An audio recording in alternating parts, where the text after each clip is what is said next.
Good morning. This being a Saturday morning and I'm about to go out on missions, I think it's only fair that we speak to ourselves.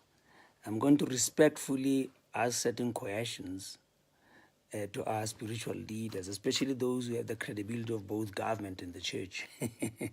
Of course, you're talking about the recent developments in South Africa, especially in relation to the regulation of the church. I've stated a lot of my other reasons. But what bothers me at this stage, and I'm addressing myself to people I really respect, okay? And so there's a respectful plea. I have no business talking to government on a Saturday. But Saturday is a good time to talk to preachers, to talk among ourselves about the implications of what has unfolded in the political realm regarding the work God has called us into. Now, specifically, I'm addressing myself in terms of two statements that have gone out publicly.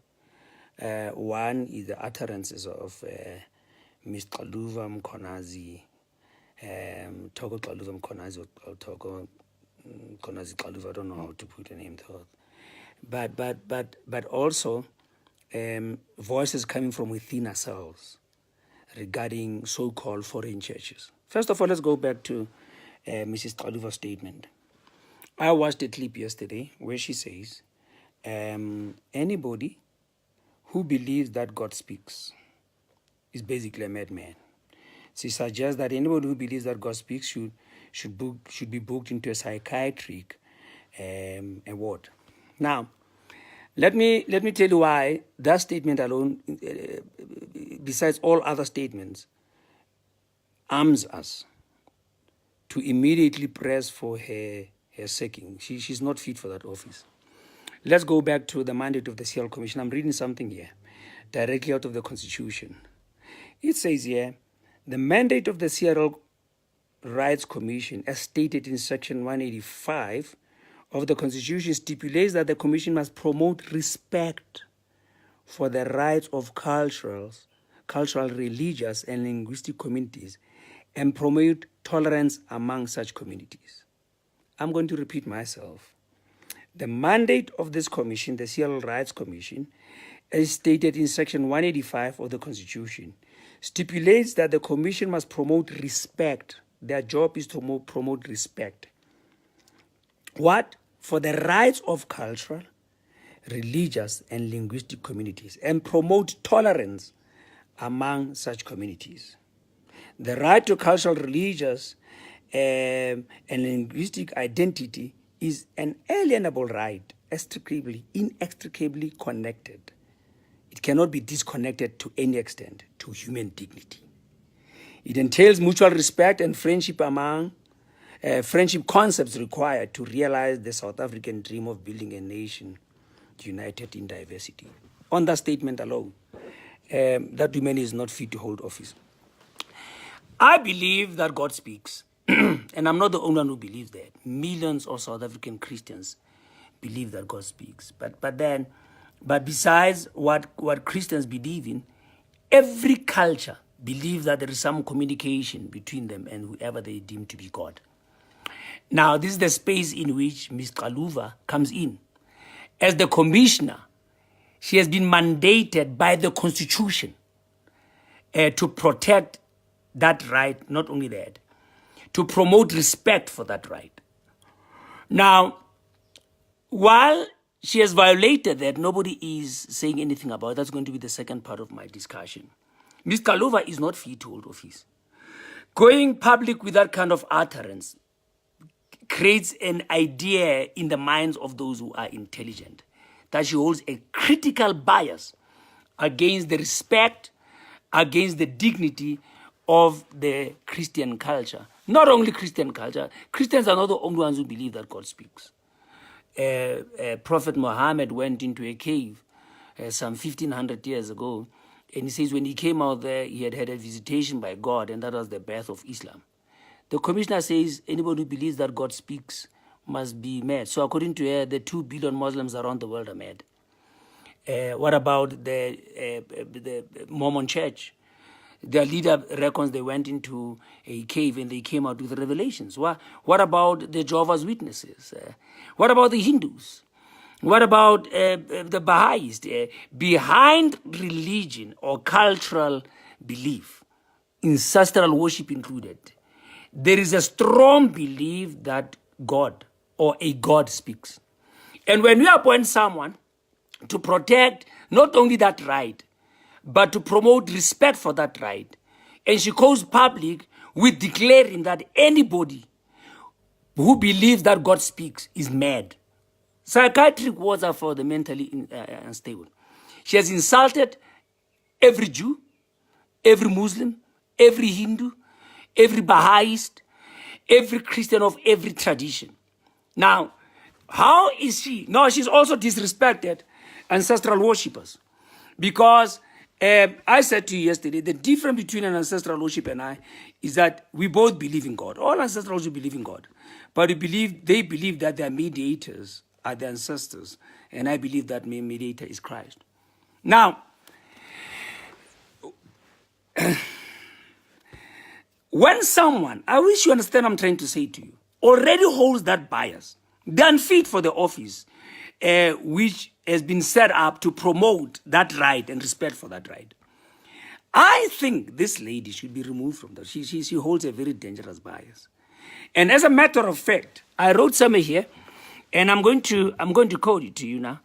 The definition of hate speech. She must be very fortunate that hate speech is still a bill, because what she says constitutes, in no uncertain terms, hate speech. This is what hate speech is by definition. Hate speech is speech that attacks a person or group on the basis of attributes such as race, religion, ethnic origin, national origin, sex, disability, sexual orientation, or gender identity. Now, the law of some countries describes hate speech as speech, gesture, or conduct, or writing or display that incites violence or prejudicial action against a protected group or individual on the basis of their membership of that group. Because it disparages or intimidates a protected group or individual on the basis of the membership to that group.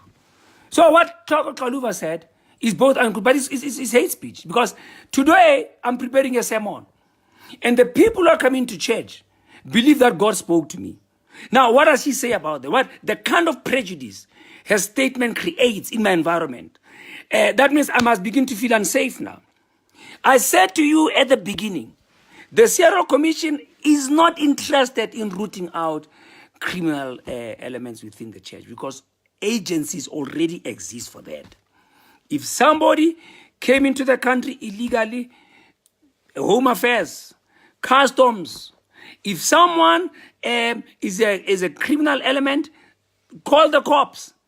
It is only in an autocratic and a non-democratic society where the religious belief of a suspect becomes paramount in deciding if he's guilty or not and what sentence he should be given them.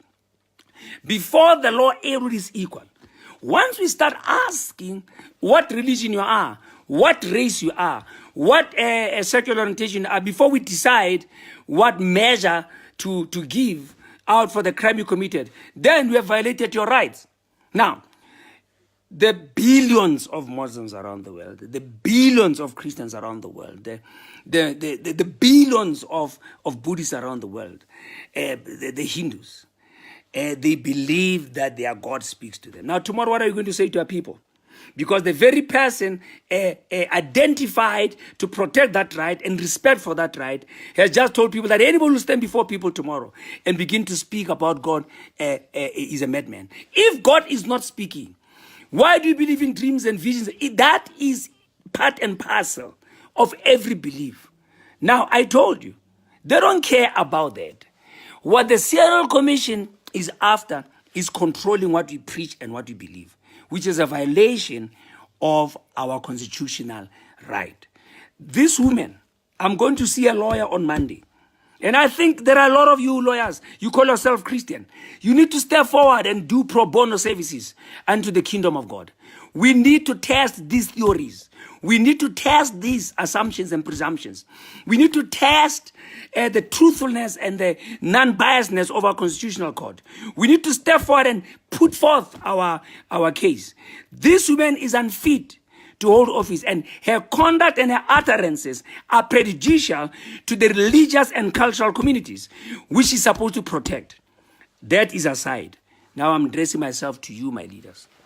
It is with respect that I want to ask a question to Pastor Ray Macaulay. And you're not the only one, my leader. Every other leader who has shown sympathy and cooperation towards the Seattle Commission, I'm asking you, where are you when the kingdom of God needs you? Have you been captured? You've been quiet about this statement. Pastor Ray, you and I come from the faith word movement. We've read books by E.W. Kenyon. We've read books by Kenneth Hagin. You wrote books. You believe in spiritual gifts.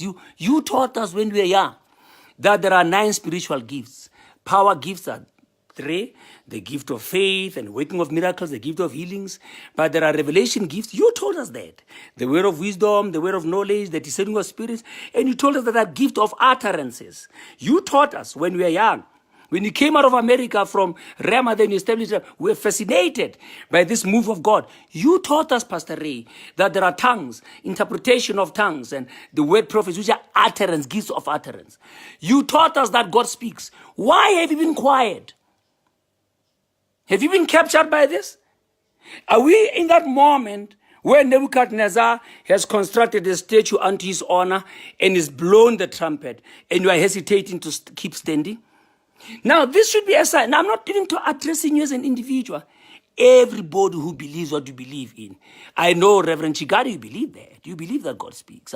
I know, Reverend Mosa, you believe that God speaks. Pastor Art, you believe that God speaks. I'm addressing myself to all you, my leaders. Because we grew up, Bomruti Mosanas grew up admiring Pastor Ray and all that. And we grew up. Now, when a statement like that is uttered, it completely disorientates and cancels everything I believe in. Hebrews 1 verse 4 says, in times past God spoke to our fathers through prophets, through visions, but in these days he speaks to us through Christ. Pastor Ray, what are you saying about the statement that Toko Xaluva uttered? Anybody who believes that God speaks needs to go for psychiatry. You are cooperating with that cooperation. You have been appointed to set up the peer review.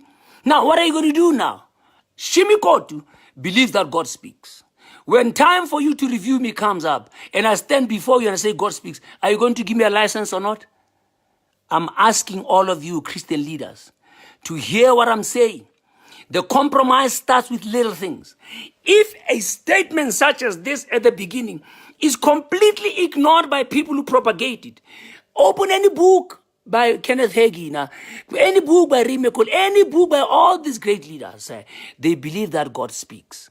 What are you saying about this statement? Because, my leaders, let me tell you, if you keep quiet during a time such as this, help will come from elsewhere. But how do you know if you are born for a time such as this? And my last comment, I'm going to say this in less than 2 minutes. This call for foreign churches to be clamped down for. Listen to me, crime has no nationality. Crime has no race. Crime has no religious adherence. Crime is crime. Now, it still baffles me that an African is a foreigner on Africa, but that's fine. Who I'm addressing myself to now is every leader of the Anglican Church, every leader of the Roman Catholic Church, any leader of the Wesleyan Church, the Methodist, any leader of the Dutch, I said Dutch Reform? I said, what did I say? Dutch Reform? Lutheran? Roman Catholicism, yeah, those 5 churches. You are foreign missions.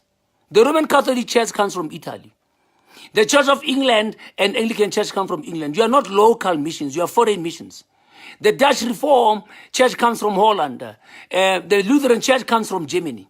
Now, since when has the country of origin played a part into the credibility of a ministry? Now you're calling for an ostracization and a marginalization of Nigerian churches and Congolese churches and Zimbabwean churches.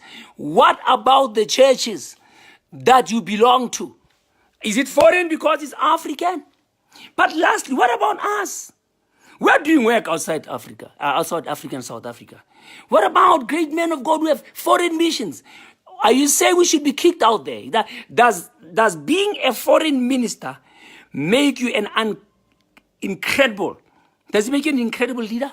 Are you guilty purely by your nationality, or are we into self-hate? Remember this as I close. In 1884, in the Berlin Convention, with not a single African leader around, Europe broke Africa up. So a Zimbabwean and Nigerian are foreigners by virtue of the Berlin Convention. Don't be a fool. I'm begging you, my leaders. Today we are talking to ourselves.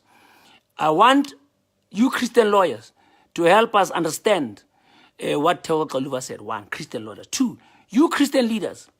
And I'm singling out Reverend Bekoli because he has the most credibility to the Seattle Commission. What are you saying about that statement? Should we ban your books? Should we ban the Bible? And lastly, you ministers from foreign missions, SACC, give us an answer. Does a church become a suspect by nationality?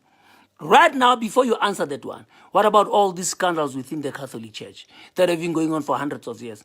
Shouldn't we call for a more scrutiny of the Catholic Church? I'm asking you to answer this before Monday. Enjoy your weekend.